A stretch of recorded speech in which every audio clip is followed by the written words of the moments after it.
CenturyLink Field is a multi-purpose stadium in Seattle, Washington, United States.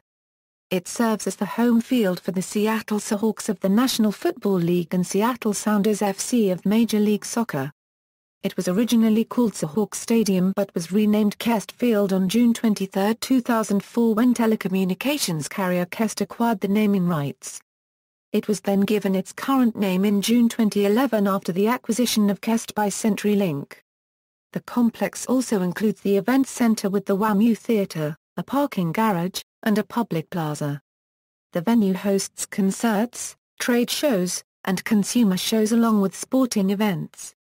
Located within a mile, 1.6 km, of Seattle's central business district, the venue is accessible by multiple freeways and forms of mass transit. The stadium was built between 2000 and 2002 after voters approved funding for the construction in a statewide election held on June 17, 1997. This vote created the Washington State Public Stadium Authority to oversee public ownership of the venue. The owner of the Seahawks, Paul Allen, formed First and Goal Incorporated to develop and operate the new facilities. Allen was closely involved in the design process and emphasized the importance of an open-air venue with an intimate atmosphere. The stadium is a modern facility with views of the skyline of downtown Seattle. The stadium can seat 67,000 people. The crowd at CenturyLink Field is notoriously loud during Seahawks games. On September 15, 2013, during a game against the San Francisco 49ers, the fans broke the Guinness World Record for loudest crowd roar at an outdoor stadium with 136.6 decibels. The record was broken on October 13, 2013 at Kansas City's Arrowhead Stadium, home of the NFL's Kansas City Chiefs with a roar of 137.5 decibels, but fans reclaimed the title on December 2, 2013, during a Monday night game against the New Orleans Saints, with a roar of 137.6 decibels. The noise has contributed to the team's home field advantage with an increase in false start penalties against visiting teams. The stadium was the first in the NFL to implement a field turf artificial field. Numerous college and high school American football games have also been played at the stadium. CenturyLink Field is also designed for soccer. The first sporting event held included a United Soccer League's Seattle Sounders match. The USL team began using the stadium regularly for home games in 2003. The Mills expansion team Seattle Sounders FC began its inaugural season in 2009 at the stadium. CenturyLink Field was the site of the MLS Cup in 2009. The venue also hosted the 2010 and 2011 tournament finals for the U.S. Open Cup. Sounders FC won both times and new attendance records were set each year it was hosted at CenturyLink Field. On August 25, 2013, the Sounders broke a new home field attendance record when 67,385 fans turned out to watch them play the Portland Timbers. Funding: the Seahawks played their home games at the Kingdom from their 1976 inaugural season until 1999. In 1995, a proposal was made to issue county bonds to fund a remodeling project of the facility. The proposal failed, and as a result, Seahawks owner Ken Behring threatened to sell or move the team. In 1997, local billionaire Paul Allen pledged to acquire the team if a new stadium could be built and said that the team could not be profitable until they left the kingdom. He asked the state legislature to hold a special statewide referendum on a proposal to finance a new stadium. Allen also agreed to cover any cost overruns. With Allen agreeing to pay the $4 a million cost, the legislature agreed. The vote was scheduled to be held in June 1997, but in May, a Seattle resident filed a lawsuit that claimed the legislature did not have authority to call for such a vote, since it would be paid for by a private party who could gain from the result. The case was delayed until after the vote. The proposal was pitched to voters as providing both a new home for the Seahawks and a venue for top-level soccer. It passed on June 17, 1997, with 820,364 in favor and 783,584 against. The vote was close in Seattle. but it received 60% approval in Seattle's northern and eastern suburbs. The public funding was unpopular farther away in the eastern portion of the state. In October, a Thurston County Superior Court judge ruled that the legislature acted properly and in the public's interest, and he dismissed the pending lawsuit. The Washington Supreme Court upheld the decision that December. Voter approval of the referendum created a public-private partnership. The Washington State Public Stadium Authority was created to oversee public ownership of the stadium, exhibition center, and parking garage complex. Allen purchased the Seahawks and formed First and Goal Incorporated to build and operate the facility. The budget for the project was $430 a million. Of this cost, $44 a million was allotted to build the event center, $26 a million for the parking garage, and $360 a million for the stadium. First and Goal was to cover cost overruns and pay up to $130 a million of the project, while the contribution from the public was capped at $300 a million. The public funding package included new sports-related state lottery games, taxes on the facility's admissions and parking, sales tax credits and deferrals, and an 8-year extension of the 12% tax on hotel rooms in King County. The taxes on admissions and parking are set at 12% to pay off the project's tax-exempt bonds. Those taxes will be kept below the authorized 10% to preserve the tax-exempt status, but the percentage will be increased to the full amount when the bonds are completely paid in 2021. At that time, they will become dedicated funding sources for maintenance and modernization of the facilities. In September 1998, First and Goal signed a 30-year stadium lease that includes options to extend for another 20. Per the agreement, the Public Stadium Authority receives $850,000 a year from First and Goal, and First and Goal keeps all revenue from the stadium and parking garage. The company receives 80% of the revenue from the exhibition center, while the other 20% is allotted to a state education fund. First and Goal is responsible for all operating and maintenance costs, expected to be $6 a million a year, and must keep the facility in first-class condition. Other details of the lease include the availability of affordable seats, a coordinated effort with neighboring Qwest Field to prevent gridlock, a provision for naming rights, the investment in public art at the stadium, and the giveaway of a luxury suite to a fan each Seahawks game. Construction and layout. The architectural firm Ellerbe Beckett, in association with Loschke Marquardt and Nesham Architects of Seattle, designed the $1,500,000 SQAFTA, $140,000 AM2, project. Allen was closely involved during the design process. While growing up, he attended games at the University of Washington's outdoor Husky Stadium. His goal was to create a similar experience and atmosphere at the new venue. The exhibition center portion of the project was designed over a period of 14 months by Loschke Marquardt and Nesham Architects, while First and Goal managed the construction. Town meetings were held to discuss the impact on the public, and the company created a $6 a million mitigation fund for nearby neighborhoods. In accordance with a program established by the building team, contracts totaling $81 a million were awarded to minority and women-owned businesses. Union apprentices made up 19% of the workforce through another program with local trade unions. In September 1998, construction began on the new exhibition center and parking garage. By October 1999, the exhibition center was open and hosting events. On March 26, 2000, to make way for the stadium, the Kingdom was demolished in the world's largest implosion of a single concrete structure. Almost all of the Kingdom rubble was recycled, with roughly half used for the new stadium. The designers were challenged by the soft soil at the site, since it was a tidal marsh, until public works projects in the early 20th century adjusted the waterline of nearby Elliott Bay.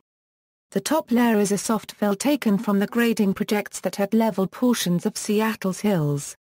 To account for the soft soil, the complex sits on over 2,200 pilings driven 50 to 70 ft below the ground to form what is essentially a pier for the foundation.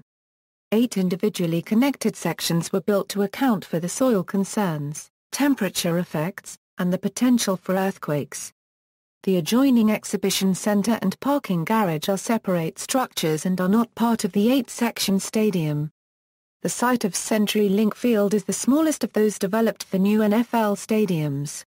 The upper levels were cantilevered over the lower sections to fit within the limited space. Along with the angle of seats and the placement of the lower sections closer to the field, this provided a better view of the field than typically seen throughout the country and allowed for a 67,000-seat capacity. Space is available to increase the total capacity to 72,000 for special events. Included in the capacity are 111 suites and over 7,000 club seats. The stadium has 1,400 seats for those with disabilities and their companions located in various sections. In 2009, CenturyLink Field ranked 21st out of the 31 stadiums in the NFL for total seating capacity. The configuration of CenturyLink Field is a U-shape with an open north end to provide views of downtown Seattle and a large north plaza. The large retractable roof of Qwest Field along with Mount Rainier to the southeast can be seen from the partially open south end. The stadium's concourses were built to be wide, and they provide additional views of the surrounding area. A 13-story tower was erected at the north end of the stadium that visually complements the Seattle skyline. The tower features a vertically oriented scoreboard which is the first of its kind in the NFL. At the base is bleacher seating for 3,000 called the Hawk's Nest. Another addition not previously seen in the NFL are field-level luxury suites located directly behind the north end zone. Allen rejected plans for a retractable roof during the early stages of the stadium's design. The lack of a retractable roof made it open to the elements, provided better views, and reduced the total cost of the project. The roof, at 200,000 SQAFTA, 19,000 AM2, covers 70% of the seats but leaves the field open. The roof spans 720 ft between concrete pylon supports at the north and south ends of the stadium. Its two expansive sections are held from below by trusses. From above, two arches with additional supports rise 200 ft over the field. Post-tensioned cables were used to achieve its final shape and positioning. To minimize damage in the event of an earthquake, the roof has a friction pendulum damper system. This disconnects the roof from the support pylons so that it can move independently of the structure. The technology had never been applied to a large-scale roof before CenturyLink Field. The roof was originally painted white to aesthetically distinguish it from both Qwest Field and the nearby industrial area. The east side of the stadium has a large glass curtain wall that faces the nearby International District. The exterior of the stadium also consists of salmon-colored concrete, and the west side of the structure is partially clad with red brick. The coloring and facade were designed so the stadium would blend with the older buildings in neighboring Pioneer Square. To reduce costs, the exterior was not completed with brick or ornate steelwork. A 6.8 MW earthquake struck the Seattle area during construction. The structure responded as expected by the designers, and there was minimal damage. The project was completed on budget and a month ahead of schedule. Surface. In 2002, CenturyLink Field became the first stadium in the NFL to install a field turf artificial field. The surface is made of plastic fibers rooted in a mixture of ground rubber and sand. The field was replaced in the spring of 2008 after tests showed that compression of the sand and rubber increased the risk of player injuries. Field turf won the bid for the second installation over polyurethane. For the replacement surface, a 1-inch poured rubber foundation was added to prevent the compression from reoccurring. Under the naming rights agreement, Qwest paid $500,000 for the installation and First and Goal paid the remaining amount, which was undisclosed. By 2010, the field turf's quality had decreased with the blades becoming matted down. It also failed FIFA's quality testing to be ranked 2-star. A new field turf surface was laid down in 2012 and it met the requirements of a 2-star field after testing. The 1997 state referendum stated that the stadium would feature a natural grass surface, but field turf was not an option when the stadium was originally presented to voters according to the Public Stadium Authority. Seahawks management reconsidered surface after the Seahawks played on field turf at Husky Stadium during the 2000 and 2001 seasons. Artificial turf was installed because it was easier to maintain than natural grass. The potential damage to a natural grass field caused by Seattle's frequent rain also made the surface an appropriate option. In order to keep a grass surface robust under heavy football use during late fall and early winter rains, a $1.8 a million irrigation and heating system would have been required. The coach of the Seahawks at the time, Mike Holmgren, said field turf installation was the right decision and stated that the players love it, and I think this surface will offer a better product on the field for the fans. Local soccer fans were concerned that the lack of a natural grass field would hinder Seattle's chances of receiving an MLS expansion franchise. They asserted that voters had approved the facility with the understanding that the new stadium was intended for soccer as well as football.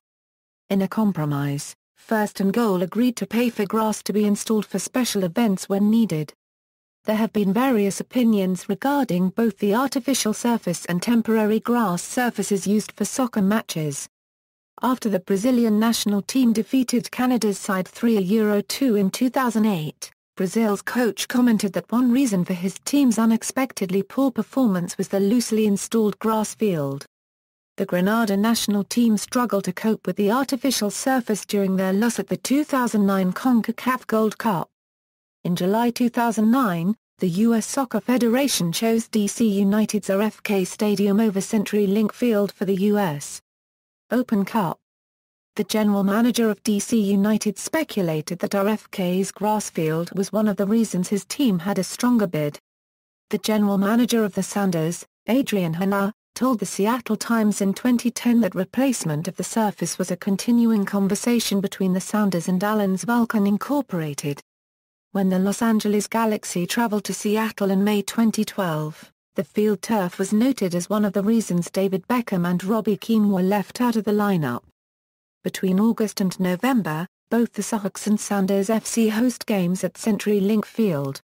Each team has emphasized the importance of playing their games without the other team's painted lines on the field. A local company developed a paint that is relatively easy to remove at the request of the Seahawks. Converting the field between American football and soccer takes 14 hours in dry weather. Seahawks. Prior to the stadium opening in 2002, Allen and Bob Whitsight said that they hoped the new stadium would help turn the Seahawks into a Super Bowl contender and that Seattle would be considered to host the championship game. The seating is expandable to 72,000 for the purpose of holding the game, but the NFL typically does not consider cities with outdoor stadiums where the average temperature in February is below 50 degrees Fahrenheit. The number of season tickets available at Qwest was capped at 61,000 following the Super Bowl appearance. The ensuing waiting list was the first for the Seahawks since the early 1990s. The team's first season at their new home was in 2002. Their first game at the new facility was a 28-10 pre-season loss to the Indianapolis Colts on August 11, 2002. They went on to end their first season at the new field with a 7-9 record. In the 2003 season, the team went undefeated at home and reached the playoffs. It was the first time the franchise had won 10 games in a single season in 17 years. The Seahawks again reached the postseason during the 2004 season and played their first playoff game at CenturyLink Field on January 8, 2005. In that game, they lost to the St. Louis Rams, who had already defeated them twice that season. The following season, the Seahawks went undefeated at home for the second time in 3 years and won their first ever NFC championship, but lost in Super Bowl XL. Between 2002 and 2005, the Seahawks won 24 of their 32 regular season games at the stadium. In 2006 the Seahawks had a 9-7 record and hosted the Dallas Cowboys in the wild card round of the playoffs. The Seahawks trailed 20-13 with less than 7 minutes remaining but came back to win 21-20. In 2007, the team won 7 of their 8 home games and clinched their 4th consecutive division title. CenturyLink Field was again the site for their wild card game, and they defeated the Washington Redskins 35-14. In 2008, the Seahawks went for a Euro 12 and had only 2 home wins. Holmgren left the organization after the season. When he was interviewed about memorable moments and the fans, he said that CenturyLink Field was a remarkable place to compete in and to play professional football. He called a game at the stadium an experience. In 2010, the Seahawks were the first NFL team with a losing record ever to win a division title in a season not shortened by a strike. Seattle earned its 5th consecutive home playoff victory with a 41-36 win over the New Orleans Saints. "God bless the voters," defensive tackle Craig Terrell said after the game in reference to the stadium's importance to the franchise. Under Pete Carroll, the Seahawks were undefeated at home during the 2012 season. Season tickets for 2013 sold out with the franchise record 98% renewal rate. CenturyLink Field often sells out for Seahawks games. Although the team struggled in 2008 and 2009, the team maintained its base of season ticket holders. Before the 2008 season, the 14,000 single-game tickets not already allotted sold out less than 15 minutes after they became available. By the end of the 2009 season, the Seahawks has sold out 60 consecutive games. After going 9-23 over 2 seasons in 2008 and 2009, the number of available season tickets was increased to 62,000. The largest crowd to attend a Seahawks game at CenturyLink Field was 68,454 on January 19, 2014, against the San Francisco 49ers in the 2014 NFC Conference Championship. Home field advantage: CenturyLink Field has earned a reputation as one of the loudest stadiums in the NFL. It is in the Guinness World Record books for being the loudest stadium in the world. The seating decks and partial roof trap and amplify exceptional amounts of noise and bang it back onto the field. This noise contributes to increased false start penalties since opposing offenses can miss audibles and the snap count. From 2002 through 2012, there have been 143 false start penalties on visiting teams in Seattle, second only to the Minnesota Vikings. When Todd Lewek was hired as the Seahawks' new CEO in 2003, he had a large flagpole installed in the south end to fly a flag showing a white number 12 on a blue background as a tribute to the fans. The organization had retired the number in 1984 to honor the fans, and the flag salutes them as the 12th man. A local celebrity, sometimes a former Seahawk, raises the flag during the network television pre-game events. In 2005, the stadium gained national attention when the visiting New York Giants committed 11 false start penalties. Seahawks head coach Mike Holmgren attributed the penalties to the enthusiasm and noise from the crowd. He dedicated the ball used to make the game-winning field goal to the fans, and it is now displayed at the stadium. The Giants' general manager, Ernie Accorsi, asked an NFL senior vice president whether the Seahawks had broadcast artificial crowd noise over the public address system during this game.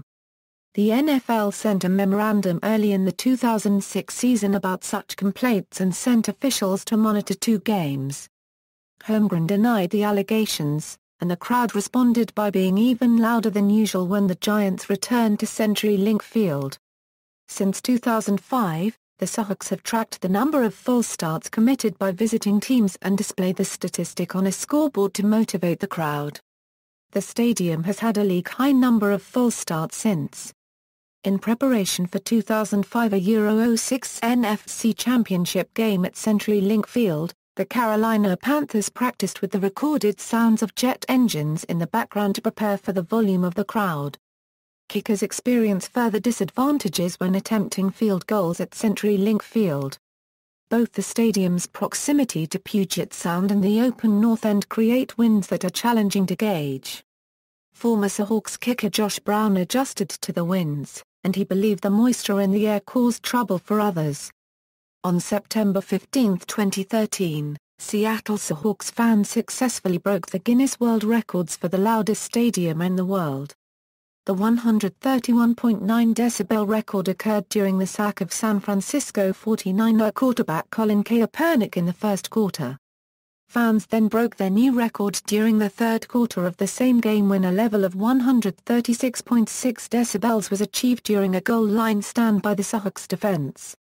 The record was broken by the crowd at Arrowhead Stadium on October 13, 2013, with a sound pressure level of 137.57 decibels. The record was later regained by the Seahawks fans on December 2, 2013 with 137.6 decibels against the New Orleans Saints. College. CenturyLink Field has hosted several college football games. The hometown Washington Huskies played their 2005 season opener against the Air Force Falcons at the stadium in Tyrone Willingham's first game as head coach. In 2011, the University of Washington began a $250 million renovation to Husky Stadium, so the Huskies and the Washington State Cougars played the 2011 Apple Cup at CenturyLink Field. The Huskies also played their entire 2012 home football schedule at CenturyLink Field. The stadium hosted a Washington State Cougars non-conference home game each season between 2002 and 2009. This included the 86th Battle of the Palace against the Idaho Vandals in 2003. The Cougars won 5 of the 8 games and their crowds ranged from 42,912 to 63,588. CenturyLink Field is about 300 miles from the university, but the team has indicated that these games and related events could possibly continue in the future. The university's athletic director has announced that the Cougars will return in 2011. In the announcement, he said that 50,000 need to attend to make it worth moving the game from Pullman. In April 2009, it was proposed that the annual Apple Cup between the Seattle-based Huskies and the Pullman-based Cougars be hosted at CenturyLink Field for 6 years beginning in 2010. The two programs could not reach an agreement on how to divide tickets. Pullman's business community had expressed concerns that playing the game away from the area would be detrimental to the local economy. Qwest Field hosted the 2002 Seattle Bowl, in which Wake Forest beat Oregon 38-17. The inaugural Seattle Bowl was played a year earlier at Suffolk Field, but the game was discontinued when organizers could not secure financing before 2003. Later attempts to revive the Seattle Bowl were unsuccessful. The Seattle Sports Commission is pushing for a proposal of a new bowl game. In 2008, a business plan was begun for a game in 2010 that would be a fundraiser for Seattle Children's Hospital. Lower division NCAA teams have played at the stadium throughout the years. From 2003 to 2008, the Division II football teams from Western Washington University and Central Washington University met each year in a rivalry game called the Battle in Seattle. Central won all but the 2004 game, and each meeting attracted more than 11,000 people.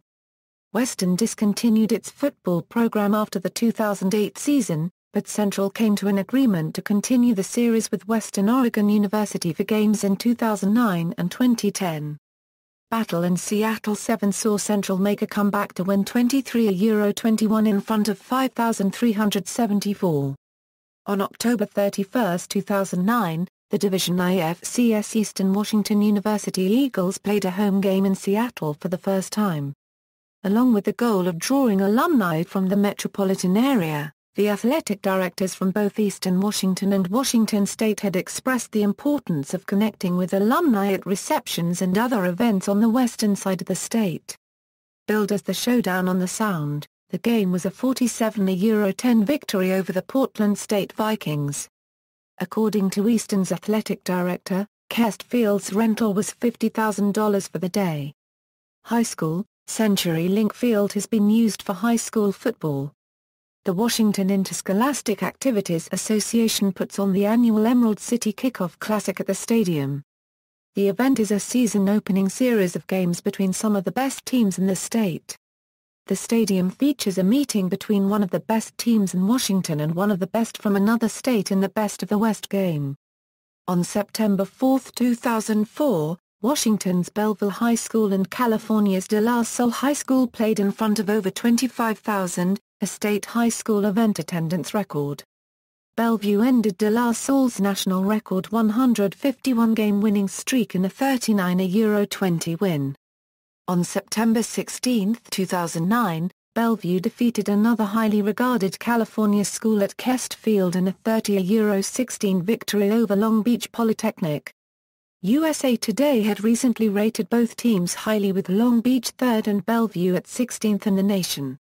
After the organizer of the event announced a matchup between Washington's Skyline High School and Oregon's Jesuit High School in 2009, he said that he proposed the possibility of televising games to Fox Sports, but Fox did not televise the game. Skyline went on to shut out Jesuits 17-0 during that year's Emerald City Classic. Within CenturyLink Field, there is a large art piece called The State of Football that pays tribute to high school football in the state of Washington. The piece features a depiction of Washington and holds replica football helmets from every high school football team in the state. The art is part of the nearly $1.75 a million stadium art program commissioned through First and Goal's lease of the facility. Soccer. CenturyLink Field is also designed for soccer. The stadium meets FIFA sightline requirements and provides separate locker rooms for soccer teams. Camera locations were chosen for optimal television coverage of the sport. Numerous exhibition games have taken place at CenturyLink Field, including high-profile clubs such as Manchester United, Barcelona, Celtic, Real Madrid, Chelsea, Club Arma Copyright Rica and Chivas de Guadalajara. These games have proved to be highly popular, and the first sellout of 66,772 fans at CenturyLink Field was a soccer match between Manchester United and Celtic. National teams such as Brazil, Venezuela, Mexico, and China have played exhibition games at the stadium. The artificial turf has been temporarily overlaid with grass for international matches. Seattle was the site of the 2005 CONCACAF Gold Cup Group B opening round between the national teams of the United States, Costa Rica, Canada, and Cuba. 2 matches of the 2009 CONCACAF Gold Cup opening round were also played at the stadium on July 4, 2009. In the second match, the United States comfortably defeated Grenada, who were playing in their first major international competition, 4-0. The Gold Cup returned in 2013 with Panama beating Martinique and Mexico defeating Canada in opening group play matches. CenturyLink Field was among the 58 facilities in the United States being considered for World Cup matches had the country hosted the tournament in 2018 or 2022. When discussing Seattle as a candidate, Sunil Gulati of the U.S. Soccer Federation called it a world-class facility. Seattle finally hosted a qualifier in June 2013, only the city's second, with the first being over 3 decades earlier. The United States topped Panama 2-0 in front of a raucous crowd. On November 22, 2009, Seattle was the site of the 14th annual MLS Cup between Real Salt Lake and the Los Angeles Galaxy, where Salt Lake won the cup on penalty kicks in front of 46,011.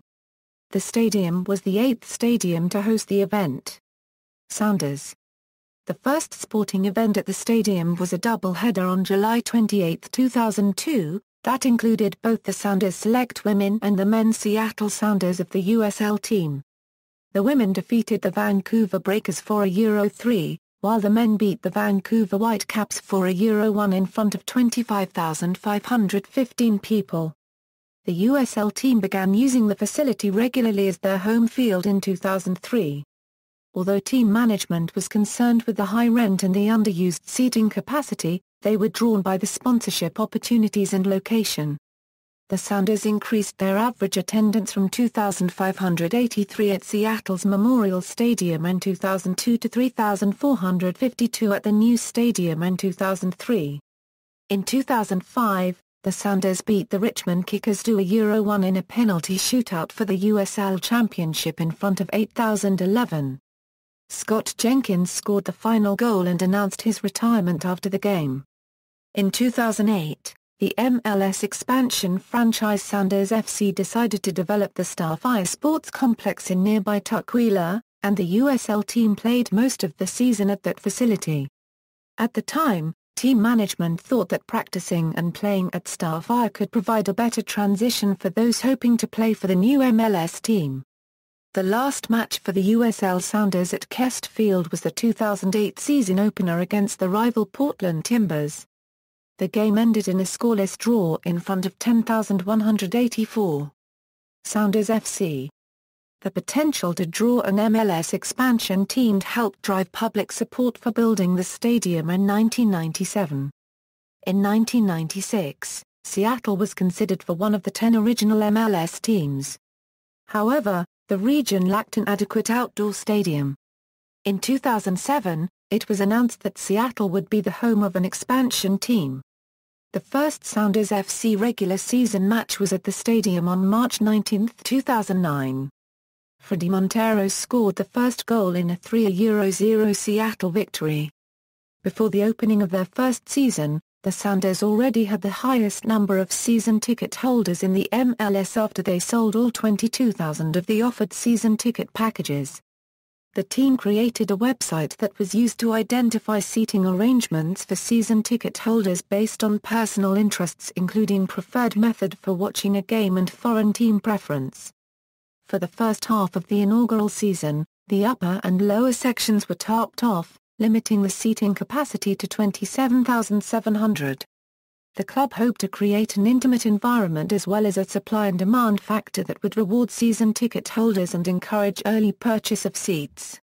The stadium has continuously sold out league matches in the limited seating configuration. However, majority owner Joe Rath has said that he won't be happy until the entire venue is open. The stadium was designed to easily open seating sections in stages if needed. After repeated sellout crowds, additional sections were opened, increasing total capacity to 32,400. In the Sounders' first year they set an MLS record with an average home attendance of 30,943 people. Official capacity was increased to 35,700 after the 2009 season. In 2011, the Sounders continued to hold the highest average attendance in the league with 38,496. Official capacity was increased again to 38,500 with the opening of the Hawks' Nest for the 2012 season. The Sounders set the state's single-game soccer attendance record when they hosted Manchester United in front of 67,052 in July 2011. On October 15, 2011, additional seats were available for a record crowd of 64,140 during the final regular season home match, a Sounders 2-1 win followed by ceremonies honoring retiring goalkeeper Casey Keller. And on October 7, 2012, another attendance record was broken when 66,452 fans were present for a 3-0 win over the Portland Timbers, following a ceremony awarding retired forward Roger Levesque a golden scarf. CenturyLink Field has hosted 2 U.S. Open Cup tournament finals. On October 5, 2010, the tournament's 81-year-old attendance record was broken when Sounders FC defeated the Columbus Crew 2-1 in front of 31,311. That record was broken 1 year later when CenturyLink Field again hosted the final on October 4, 2011 as 36,615 spectators watched Seattle defeat the Chicago Fire 2-0. Like the Seahawks, the Sounders have received attention for sellout crowds and boisterous fans. The Seattle Times reported that a new standard for attendance and game day atmosphere has been set due to the loud sellout crowds. The passionate Emerald City supporters have dubbed the general admission sections behind the south goal the Brougham End for the street that runs along the south edge of the complex. Other events. The stadium became a yearly site for Supercross races in 2005. Seattle had been left out of the circuit since the Kingdom hosted the race in 1999. It takes more than 650 truckloads of dirt to build the course for the event that around 50,000 spectators attend. The Rolling Stones, U2, Metallica, and other large acts have performed at CenturyLink Field. The stadium hosts both trade and consumer shows. A stadium record for attendance was set in June 2011. U2 played in front of more than 70,000. The CenturyLink Field Events Center connects to the stadium's Qwest Field plaza and consists of 2 exhibition halls, a conference room, and a concourse. The event center hosts pre-game events for the Seahawks and Mariners. According to the Public Stadium Authority's website, the event center contributes more than $500 million to the region's economy. The event center had previously been called the worst venue in town for concerts, but in 2006, AEG Live and First and Golf formed a partnership to create a new theater. Washington Mutual obtained the naming rights and it was called the WaMu Theater. New theater space can be assembled on an as-needed basis within the building, and equipment, including the 104-foot-wide stage, can be dismantled and stored in the stadium. The theater's acoustics were improved by installing panels on the ceiling and a large curtain. Depending on the seating configuration, the capacity can be 3,300, 4,000, or 7,000. Seal performed the inaugural concert on November 6, 2006.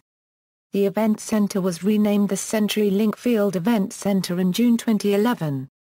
The facilities have been used for public speaking engagements. For example, the 14th Dalai Lama of Tibet, Tenzin Gyatso, delivered a 28-minute speech to 50,817 people on April 12, 2008. Facility contracts. The stadium was originally named Seahawks Stadium.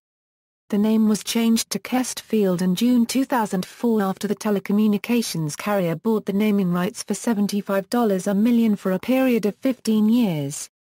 According to the agreement, the proceeds must be used for maintenance and upgrades. A portion of any profit then goes into a $10 a million fund Allen guaranteed for youth playfields.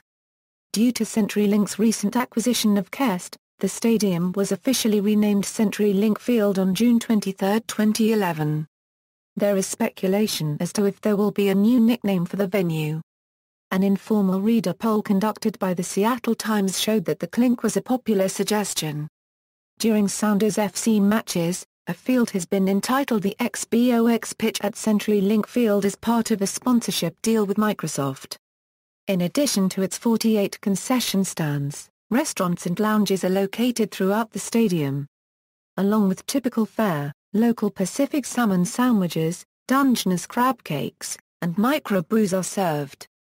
In 2006, Levy Restaurants replaced Aramark in a 5-year deal to provide the food and beverage service for the stadium and exhibition center. As of 2013, Sports Service manages and operates all general concessions and premium dining in the stadium.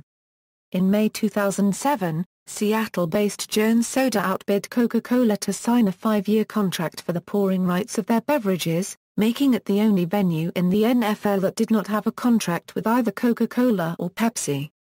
Jones Soda has released different football-related flavors, and the CEO has said that they want to give the fans a really cool experience. In the summer of 2010, Coca-Cola replaced Jones Soda with a 5-year deal. Transportation. CenturyLink Field is bordered by the Pioneer Square, International District, and Industrial District neighborhoods of Seattle. The stadium's referendum approval required a transportation management program to coordinate transportation options. First and Goal's facility lease agreement also included a provision to ease gridlock. A dual-event agreement with Safeco Field was established so that 2 events with a combined attendance of over 58,000 would not occur within 4 hours of each other. The agreement was also implemented to coordinate mass transit to the stadiums on game days. Local and regional buses service the area with stops within 3 blocks of the stadium, and the county's Metro bus service offers express routes from several area park and ride lots for games. Trains service the stadium through Seattle's King Street Station, and overflow tracks accommodate extra trains during events. Regional commuter trains operate on Sundays if the Seahawks have a home game. Trains also run for midday Sounders FC games on Saturdays. In 2008, the commuter trains carried 64,000 event-goers to the 2 nearby stadiums.